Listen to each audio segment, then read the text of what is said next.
Tragiška istorija apie santykius ir apie tai, kaip kartais žemai puola vyrai. Buvo tūsas prieš daug metų Dzūkijoje, in the middle of nowhere, dalyvavo porelė.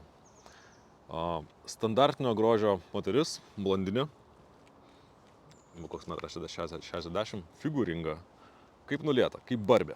Ir neturėjo vaikino, kuris toli gražu nebuvo Barbės vyras Kenas. Nei labai gražus, nei labai aukštas, nei labai pasiekęs, nei labai sėkmingas, nei labai autoritetingas, nei labai ten turtingas.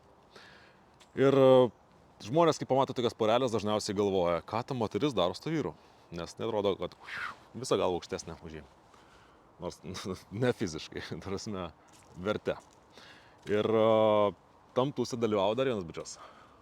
Galingas, stiprus, aukštas, autoritetingas, nusikalstamo pasaulio atstovas, alfa patinas. Ir jis atrodė truputį neprognozuojamas. Turėjo tokios daug vidinės agresijos tuo pačiu. Nesakyčiau, kad jis labai sklaidėsi pačiam tūse, bet jis tiesiog demonstravo didžiulį tokį per bortus virstantį pasitikėjimą savim. Ir ta porelė, blondinė ir tas jos vaikinukas, jie tiesiog buvo tūse ir tas alfa patinas pradėjo kabinti blondę. Blondė žvengia, blondė smagu, blondė krizena, ją juokinga ir laukia dėmesio iš bičio, kuris yra maždaug jos lygio. Gal net ir aukštesnė. Ką daro jos vaikinas, sako, tu ką durna, sako, nematai, sako, jis truputį neprognozuojamas atrodo. Ir sako, apskritai, negi tu nematai, kad jis tai kabina, ką tu čia darai, ko čia žvengia. Blondė nesupranta, jinai žvengia, toliau jai smagu. Tada tas jos vyrukas, jos vaikinas, įeina į konfliktą su tuo alfa patinu. Alfa patinas net nesivelia ten į didžiulį fightą, ten net nėra apie ką kalbėti. Jis yra visą galvą aukštesnis, labai galingos išvaizdos vyrukas. Tas alfa bičas ir prieš tą jos blondės vyruką, jam tiesiog nėra ką veikti, net nekvėpia kažkokią didžiulę konfrontaciją.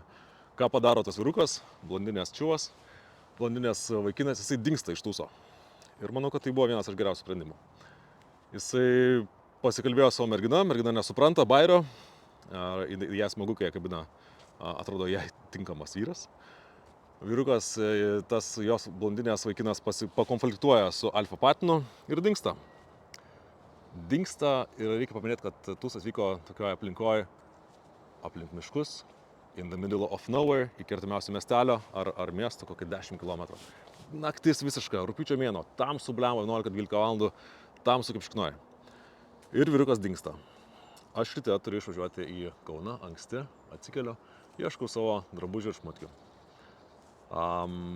Vaikštu per kambarius, renkuosi šmutkės, nes viskas išsimėtė ir surandu vieną savo šmutkę, kambarį, aš einu į kambarį ir ten XL king size lovoj guli.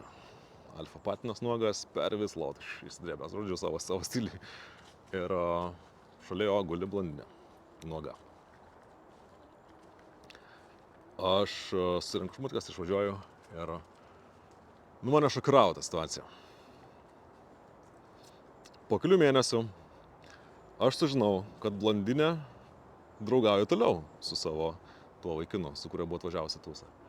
Tai žodžiu, panelė pasismagino normaliai. Ir svarbiausia, kad jos vaikinas jai tai atleido. Jūs įsivaizduojat, atleisti tokį pažeminimą ir tokią išdavystę visų žmonių akyse. Sunku suvokt. What the fuck? Hebra. Čia yra žiauri pamoka. Žiauri istorija, tragiška istorija, kaip žemai gali pult vyras dėl moters. Jeigu jis neturi savivertės ir leidžiasi taip mindomas, įsivaizduokit, koks yra gyvenimas.